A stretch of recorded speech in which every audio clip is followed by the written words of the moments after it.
Al asumir la presidencia y al recibir a los presidentes extranjeros, Javier Milei tuvo un gesto muy particular, muy diferenciado, incluso por fuera del protocolo para con uno de esos visitantes, Volodymyr Zelensky, el presidente de Ucrania. El abrazo fue larguísimo y además incluyó la entrega de un obsequio, y ese obsequio que le dio Milei a Zelensky está cargado de simbología. ¿Qué simboliza la Hanukkah o Menorá del Hanukkah? ¿Qué simboliza? Bueno, el Hanukkah es una celebración religiosa que evoca el triunfo de los macabeos contra una poderosa fuerza invasora, los griegos. Los griegos estaban ocupando tierras de los judíos y querían helenizar a los judíos. Y eran un ejército inmensamente superior a las posibilidades defensivas que tenían en aquel momento los locales. Entonces, Judas Macabeo, para compensar el desequilibrio o teniendo en cuenta la asimetría de fuerzas, organizó una suerte de guerrillas, ¿no?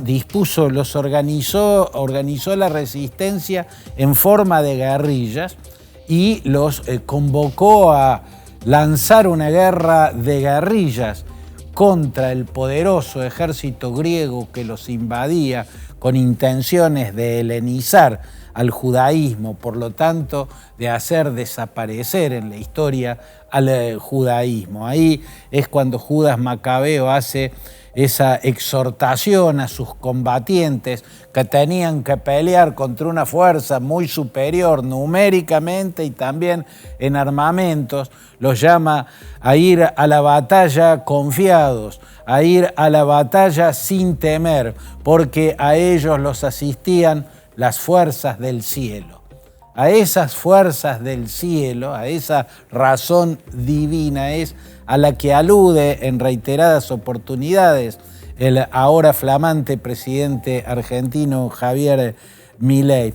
Y entregar un menorá de Hanukkah, o sea, un candelabro de 9 velas como obsequio al presidente de Ucrania, implica simbólicamente apoyar su guerra contra Rusia, ¿no? Porque aquella de los macabeos contra los seleucidas, contra los griegos, fue una guerra asimétrica, una guerra desigual, una guerra en la que ganaron los débiles. Bueno, Ucrania es el país pequeño y débil que ha sido invadido por su gigantesco y poderoso vecino, Rusia.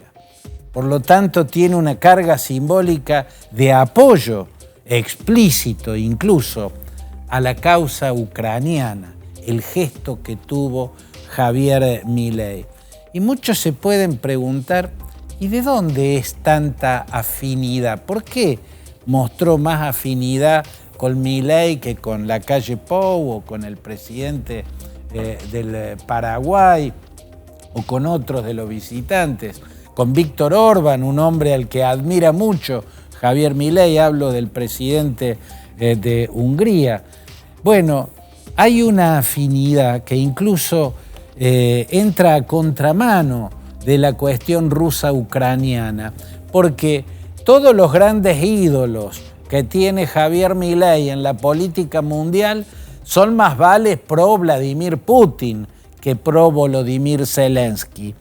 Trump es pro Vladimir Putin, es un admirador y reivindica el modelo de liderazgo y el modelo ultraconservador de ribetes religiosos que tiene el esquema de poder del presidente ruso. Jair Bolsonaro, otro de los ídolos de Javier Milei, que lo invitó y estuvo presente con sus hijos y una comitiva que vino desde Brasil con él, es otro admirador del modelo de liderazgo de autócrata y ultraconservador, de matices religiosos que caracteriza al presidente de Rusia. Víctor Orbán, el presidente de Hungría, al que Javier Milei invitó, insistiendo para que estuviera presente, es el único miembro de la OTAN, bueno, ahora el presidente de la República Checa también, de Eslovaquia también, que admiran abiertamente a Vladimir Putin, que le dan la razón a Rusia en esta guerra, que acusan a Zelensky y al gobierno ucraniano de esta confrontación sangrienta y destructiva en el corazón de Europa. Entonces, ¿por qué puede Milei admirar a tantos pro-Putin que se identifican políticamente, ideológicamente con Putin, y al mismo tiempo haber demostrado hasta afecto, diría yo, a Volodymyr Zelensky? Acá vienen las hipótesis. ¿Es por la cuestión religiosa? Está claro desde hace tiempo que viene expresando esa extraña fascinación, ese extraño deslumbramiento de Milei con el judaísmo.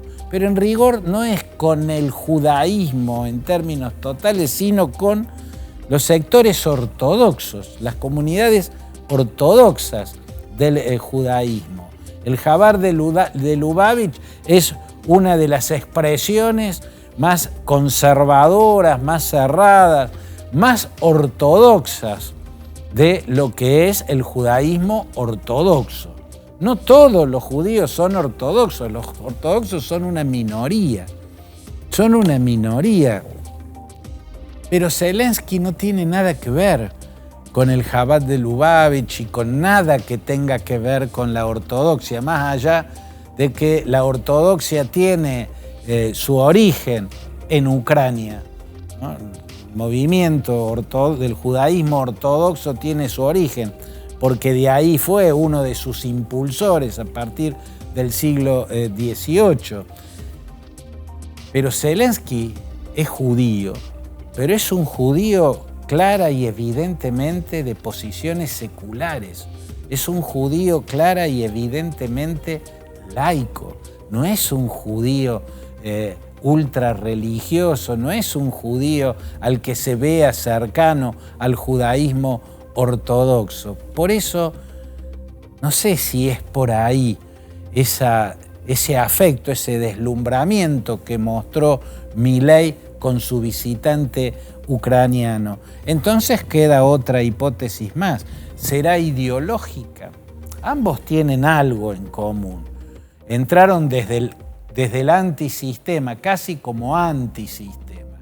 Eran outsiders de la política. Milei, que lo sabemos bien, y Volodymyr Zelensky, que antes de entrar en la política directamente como candidato del partido que había creado, fue abogado y actor cómico, un comediante, ¿no? Y también productor y empresario en el campo del cine, el teatro y la televisión.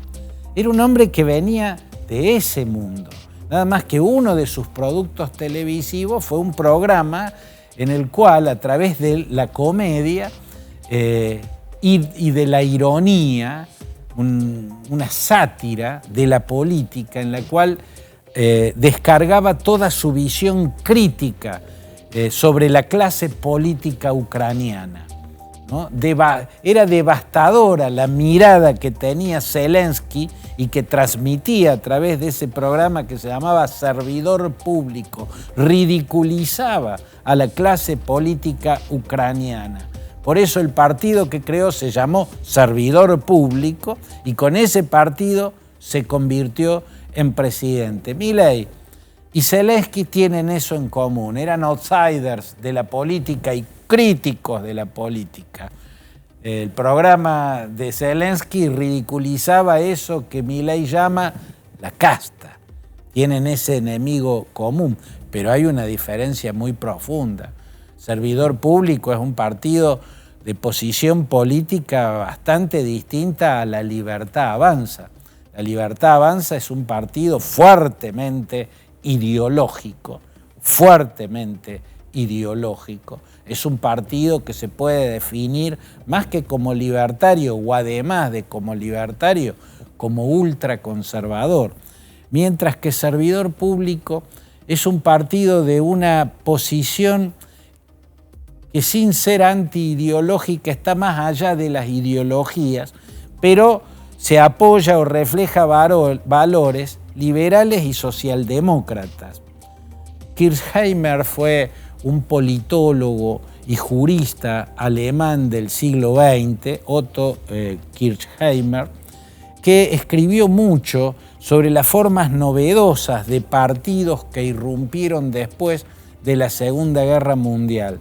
Y a mediados de la década del 60, Kirchheimer habló de los metapartidos, los partidos que no quieren tener una posición política determinada, ¿no? Que ideológicamente no tienen una identidad determinada. Son partidos bastante, si se quiere, anti-ideológicos. Pero esto no quiere decir que no tengan valores. Y los valores del partido de Volodymyr Zelensky, por lo tanto los valores políticos de Zelensky, pueden situarse en lo que es liberal socialdemócrata. Liberal socialdemócrata es una visión cercana al centro, desde la antipolítica, ¿no? Desde la antisistema, pero cercana al centro, no a un extremo. No es ese el caso de Milei. Por eso creo yo que también ha llamado tanto la atención el acercamiento que mostró, y en buena hora, Javier Milei con Volodymyr Zelensky.